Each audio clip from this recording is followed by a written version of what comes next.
As I thought over the question, which biblical person or character do I relate to most in this current season, I settled on the idea of being a person at one of the churches John wrote to in Revelation.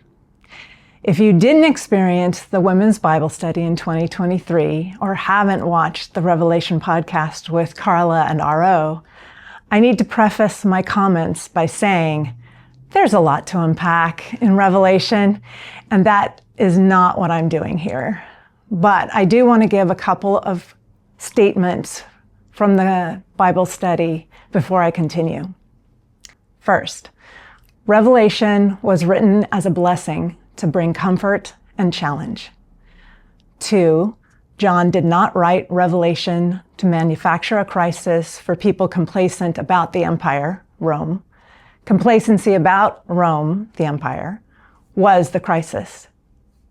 And thirdly, empire has a couple of meanings here. First, empire, capital E, for these churches, politically and geographically, was Rome. And secondly, the ordinary empire, lowercase e, is the everyday evils, injustices, and misguided allegiances that are with us daily. Anyway, back to me, feeling like a person in these churches, and the idea about complacency about Rome was the crisis. Recently, I realized that the scope of my prayer life had diminished to just my family and people I know. I had stopped praying for our country, our political leaders, the world, wars. I was feeling small and ineffective. I didn't have words. Sometimes I didn't even know what to think about things that were going on around me. I was overwhelmed to the point of disengagement. What did it matter? I was getting more comfortable limiting my prayers. I was becoming complacent about the everyday evils, injustices, and misguided allegiances around me. And I was becoming complacent about what was happening and continues to happen in our country, a contemporary empire, and the world as a whole. Working on this devotion encouraged me to go back to my notes from Bible study, back to a couple of the early Revelation podcasts, and most importantly, back to my Bible.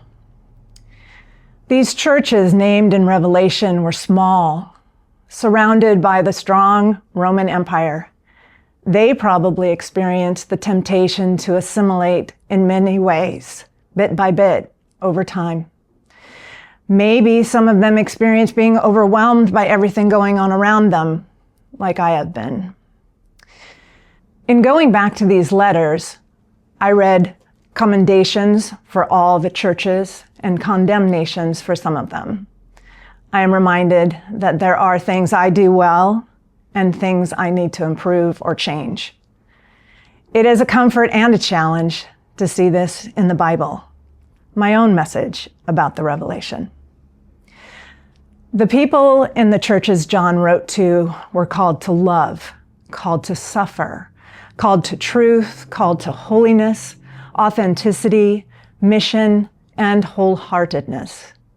What a beautiful list. This calls me out of my complacency.